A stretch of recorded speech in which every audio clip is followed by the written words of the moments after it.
तो ये वीडियो का पार्ट 3 है जो अभी सीरीज चल रही है ध्वनि की साइंस के ऊपर, ध्वनि के विज्ञान के पीछे ऊपर, और कैसे आप उस ध्वनि से आप कोई भी अपनी मुरादें, डिज़ायर्स, मन्नतें, मुरादें पूरी कर सकते हैं, इच्छाएं पूरी कर सकते हैं, ज़िंदगी में कुछ भी पा सकते हैं केवल ध्वनि से, अगर आपने ध्वनि के विज्ञान को एक बार से समझ लिया। तो आपने देखा होगा कि थाली में अगर आप रेत डालो और उसके सामने आप एक स्पीकर रख दो, ये एक्सपेरिमेंट आपको यूट्यूब पर आराम से मिल जाएगा, जिसमें आपको दिखाएंगे कि एक लोहे की प्लेट है पतली सी, और उसके ऊपर किसी ने सैंड या नमक, रेत या नमक को छिड़क दिया, और उसके सामने उसने स्पीकर लगा दिया, बड़ा वाला स्पीकर लगा दिया। उस स्पीकर में जो धमक निकलती है, वो जो उसमें से बूम निकलता है, उससे उस प्लेट के ऊपर जो नमक है या सैंड है, जो रेत है, वो उछलने लगती है, और कुछ देर के बाद वो अलग अलग उसमें डिज़ाइन बनने लगते हैं। राइट, आपने देखा होगा। तो आपने जैसे देखा होगा कि अगर आप पानी के अंदर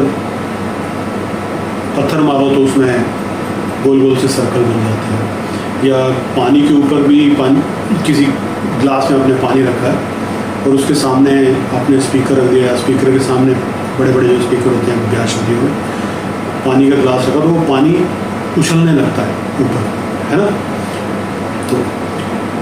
तो ये जो पैटर्न थाली के ऊपर बनते हैं,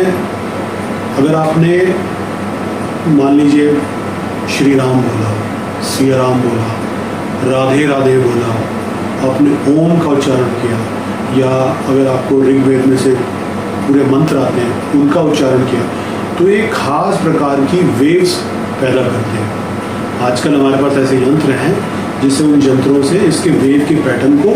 समझा भी जा सकता है, उसके पीछे के गणित को भी समझा जा सकता है आर्टिफिशियल इंटेलिजेंस का इस्तेमाल करके।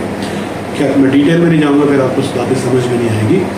तो ये जो वेव्स निकलती हैं, तरंगे, वेव्स मतलब तरंगे, ये जो तरंगे निकलती हैं ध्वनि में से,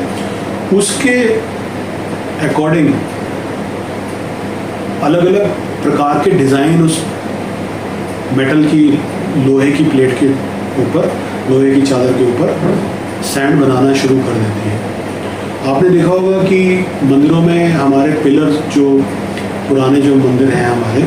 खास तौर पे उनके अलग अलग डिज़ाइन होते हैं, छतों में डिज़ाइन बनाए होते हैं। वो जो डिज़ाइन होते हैं वो भी इन्हीं ध्वनि के पैटर्न्स के ऊपर ही आधारित होते हैं। आगे चलकर हम समझेंगे कि कैसे मंदिर एक जीती जागती चीज़ है। मंदिर में जब हम बोलते हैं कि प्राण प्रतिष्ठा करिए, तो ध्वनि का प्रयोग और ध्वनि की साइंस को बहुत डीपली जानकर ही हमारे पूर्वजों ने मंदिर बनाने की विद्या को हमको सिखाया।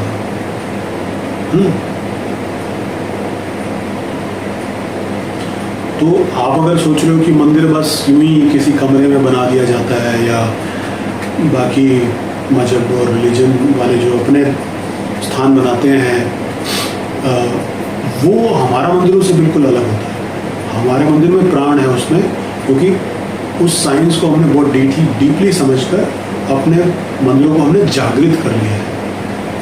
आगे हम समझेंगे कि कैसे इन मंदिरों में जाकर बैठने से हमारे शरीर में चेंजेस आते हैं, हमारे दिमाग में चेंजेस आते हैं, और वहाँ कैसे जाकर हमारी बहुत मानसिक और शारीरिक हमारा स्वास्थ्य सुधरता है, बड़ा अच्छा होता है।